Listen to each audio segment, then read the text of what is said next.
Boa tarde, turma, tudo bem? Como vocês estão? Eu creio que vocês estão bem, eu também estou bem. Hoje, a nossa aula de história, nós vamos começar pela ditadura no Uruguai. Lembrando que nosso título central é As Ditaduras na América Latina. Especificamente, nós vamos estudar hoje a ditadura no Uruguai e Bolívia. Bem?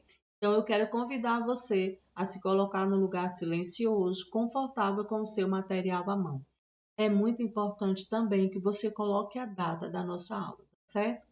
Quero de já convidar cada um de vocês a ler o conteúdo juntamente comigo, tá certo? A elencar palavras-chave que te tragam melhor entendimento. Se porventura você tiver dúvida, é só entrar em contato conosco lá no nosso grupo de WhatsApp. Mas é importante que você interaja durante a aula, tá certo?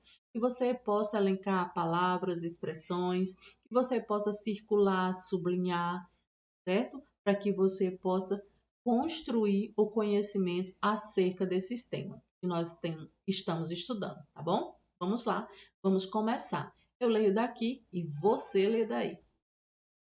Ditadura no Uruguai. Em meados de 1950, o Uruguai passou por uma crise econômica e política que se estendeu até a década de 1960, resultando em um processo de declínio social e econômico que incluía uma luta armada protagonizada por grupos extremistas de orientação socialista, como o Movimento de Libertação Nacional, os Tupamaros. Com o crescimento desse grupo, o exército uruguaio passou a reprimir violentamente suas ações. No entanto, após desarticularem a guerrilha, os militares recusaram-se a retornar aos quartéis sob a justificativa de que era preciso impedir o ressurgimento de grupos subversivos. Assim, aos poucos, as forças armadas aumentaram sua influência política. E aí nós vamos perceber que a ditadura no Uruguai, ela se inicia a partir de uma crise política e econômica. E aquela crise foi cada vez mais crescendo, e aí surge grupos que, numa busca de mudar o cenário político, fazem, se organizam para, por assim dizer, fazer algo. E esses grupos, ou esse grupo, ele tinha uma orientação socialista. E aí as Forças Armadas, vendo o crescimento daquela situação, reprime o grupo e faz com que esse grupo saia de cena. Porém, as Forças Armadas foram com uma desculpa de impedir que outros grupos surjam. O que eles fazem? Eles tomam o poder, aumentam a sua influência política e faz com crescer aquela situação de repressão. Vamos lá, vamos continuar. O golpe de Estado. Olha só.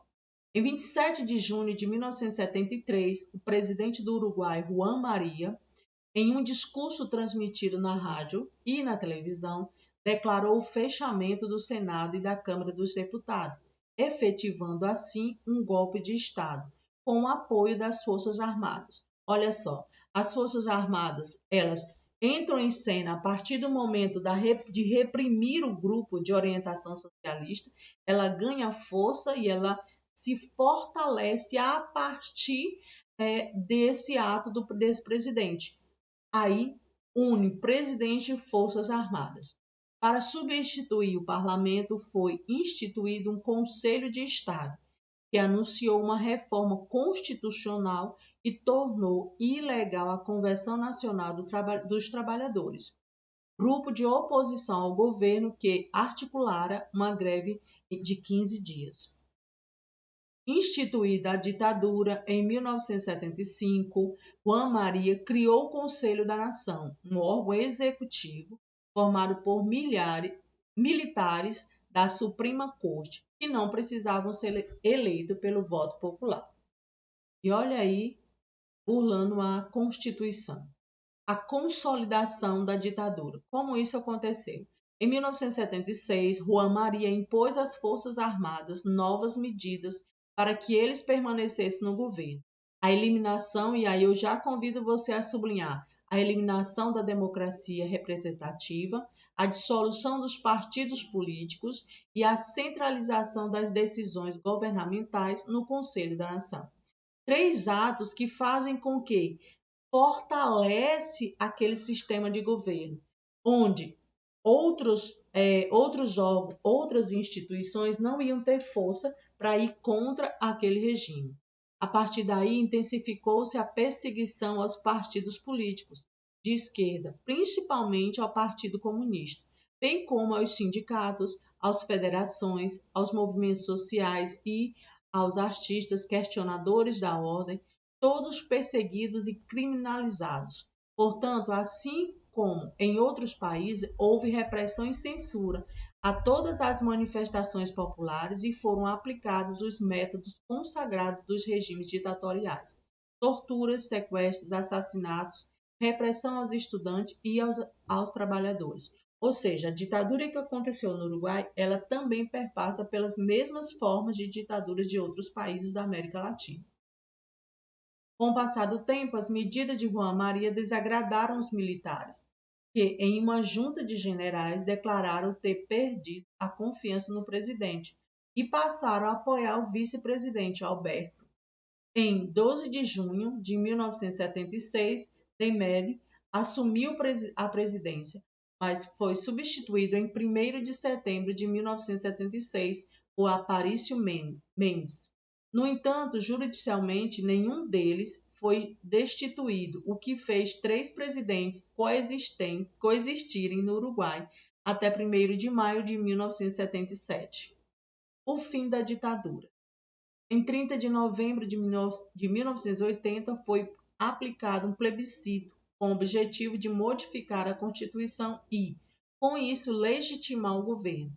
A proposta foi recusada pela população por mais de 56% dos votos válidos, dando início, assim, um lento processo de abertura política. No ano seguinte, o general Gregório Álvares assumiu a presidência do Uruguai, mas a rejeição popular ao regime ditatorial aumentou até que as eleições de 25 de novembro de 84, Júlio Maria, do Partido Colorado, ganhou o pleito e retornou ao poder aos civis. Ditadura na Bolívia. Desde metade do século XIX, a Bolívia passou por vários golpes de Estado.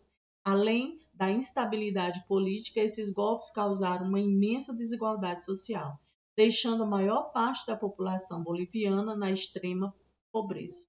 Um desses golpes ocorreu em 5 de novembro de 1964, quando o presidente da junta militar, general René Barrieto, assumiu a presidência da República com um projeto de acelerar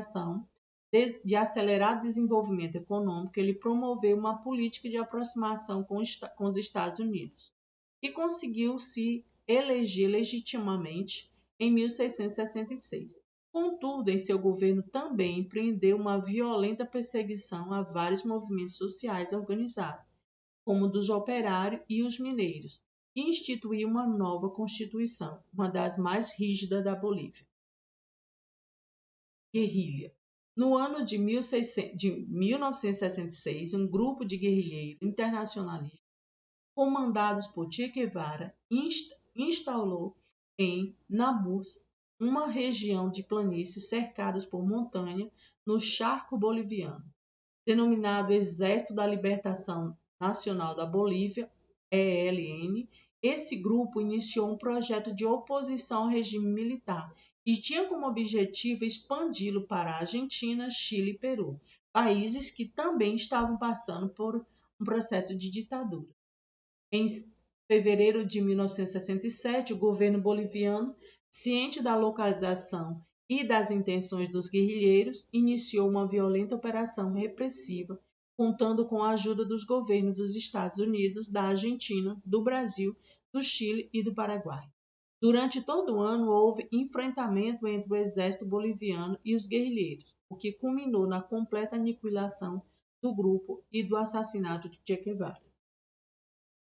Estima-se que entre 3.000 e 8.000 pessoas foram executadas por ordem do governo boliviano em 1966 e 1968. E aqui tem um monumento que lembra esse fato da história da Bolívia. Os curtos governos. Em 27 de abril de 1969, o general Barrientos morreu em um acidente de helicóptero e foi substituído por seu vice, Luiz Adolfo Salinas, que permaneceu apenas 5 meses no governo, até sofrer um golpe de Estado liderado por Alfredo. Permanecendo somente um ano no poder, Cândia também foi substituído. Dessa vez assumiu o general Juan José Torres, que sofreu igualmente um golpe de Estado. Foi derrubado pelo coronel Hugo Soares. No poder, Banz instaurou um sistema de governo semelhante aos que existiam na Argentina, no Brasil, no Chile, no Paraguai e no Uruguai. Naquele período, suspendeu os direitos civis da população, reprimiu movimentos sociais e contestadores, contestou o alinhamento que houve na economia, que tinham interesses capitalistas e de investimentos estrangeiros, e aumentou consideravelmente a dívida externa do país. Renunciou somente em 1978, como resultado da grande pressão dos movimentos sociais. O governo de Garcia Meza. Em 17 de julho de 1980, a Bolívia passou por mais um golpe de Estado, colocando o general Luiz Garcia Meza, um militar conhecido por sua ligação com o tráfico de droga, na presidência da República. O governo de Garcia Meza foi marcado por violenta repressão aos opositores, com muito registro de prisões, assassinatos e desaparecimentos encobertos pelo governo, e pela intensa exportação de cocaína, que, segundo estimativas, gerava ao país o dobro do capital obtido com as exportações de produtos legais. Essa conexão com o tráfico de drogas desencadeou conflitos internos entre os militares, divididos em facções e enfraquecendo o poder do presidente. Ela também trazia revolta à população que, mesmo com a violência do regime, organizava-se formando milícias. A ditadura militar boliviana chegou ao fim somente em 1982, quando a junta militar, sem o apoio da população, da comunidade internacional e sofrendo com diversas denúncias de envolvimento com o tráfico de droga, entregou o poder ao Congresso Nacional, que elegeu um civil para a presidência. E aqui nós temos uma leitura complementar. Eu convido cada um de vocês a fazer essa leitura complementar e a responder as questões que estão sendo propostas a partir dessa leitura.